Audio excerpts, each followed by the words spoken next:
Assalamualaikum warahmatullahi wabarakatuh. Sejarah nasional kita ini memang menunjukkan adanya diskontinuitas. Nah, diskontinuitas itu bisa terlihat dari sejarah bangsa Indonesia. Tidak ada karya sejarah yang bisa menjembatani antara peristiwa migrasi nenek moyang bangsa Indonesia dari Afrika tahun 5000 tahun 50.000 tahun yang lampau, dan yang disebut sebagai teori out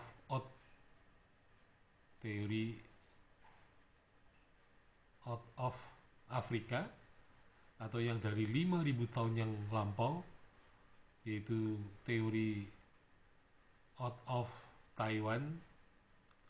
Dan kemudian bisa dilanjutkan narasinya menuju sejarah bagi masyarakat tribal yang ada di Indonesia. Nah, kita tahu bahwa bangsa Indonesia adalah bangsa tribal, bangsa yang dibangun atas kesukuan yang beraneka ragam, dan mereka sebenarnya merupakan mempunyai satu sumber atau satu keturunan, bisa juga campuran antara manusia Afrika dan manusia Taiwan, yaitu antara orang Afrika dan Austronesia, dan juga ada Austroasiatik. Nah, di situ rupanya sejarah berhenti.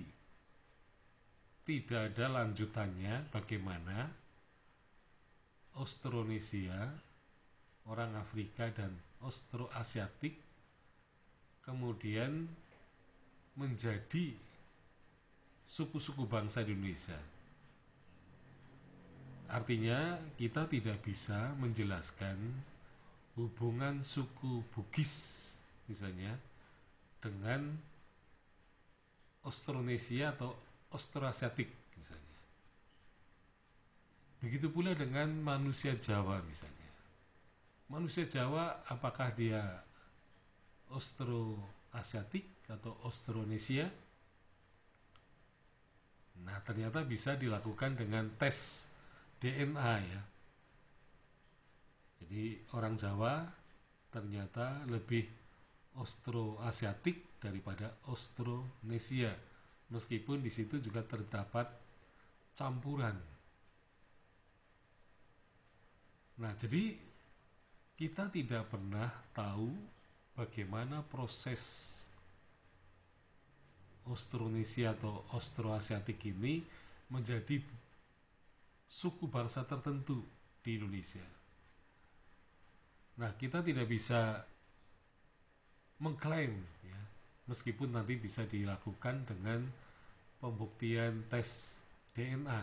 Jadi mengambil sampel darah dari suku-suku masa kini, nanti kaitannya dengan nenek moyang mereka itu.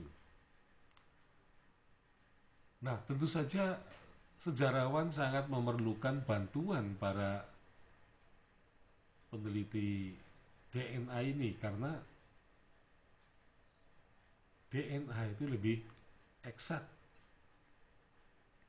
daripada kalau kita mengamati hubungan kekerabatan itu dilihat dari segi budaya ya.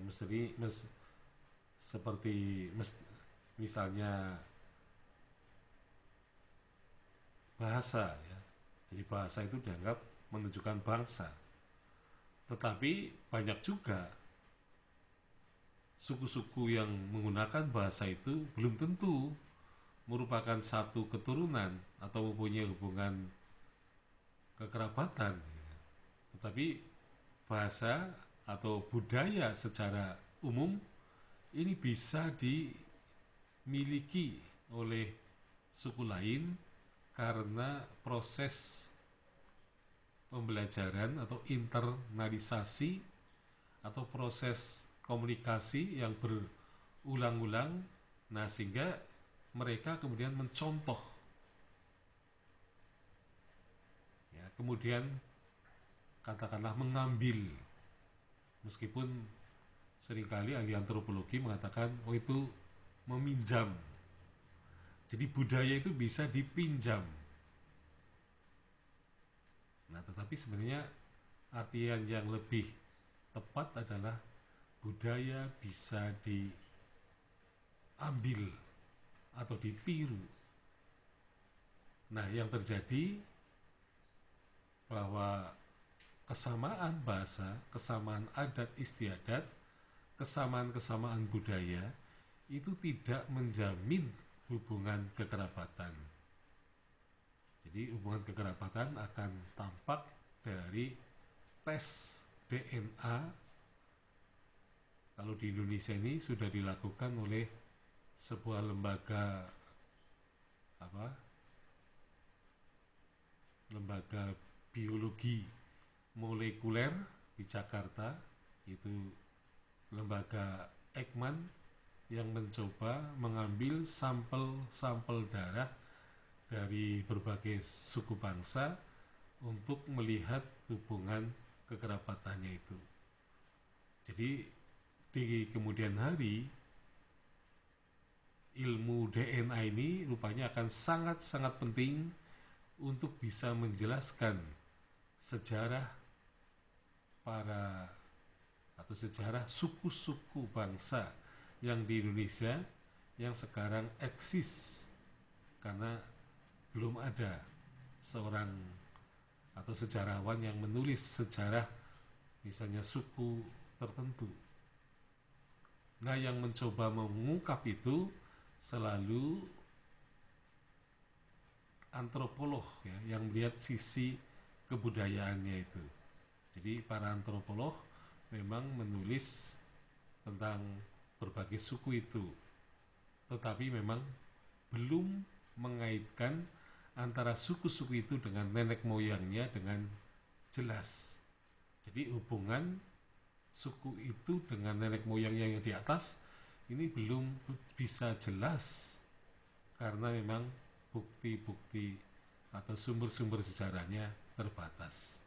Sekian, Assalamualaikum warahmatullahi wabarakatuh.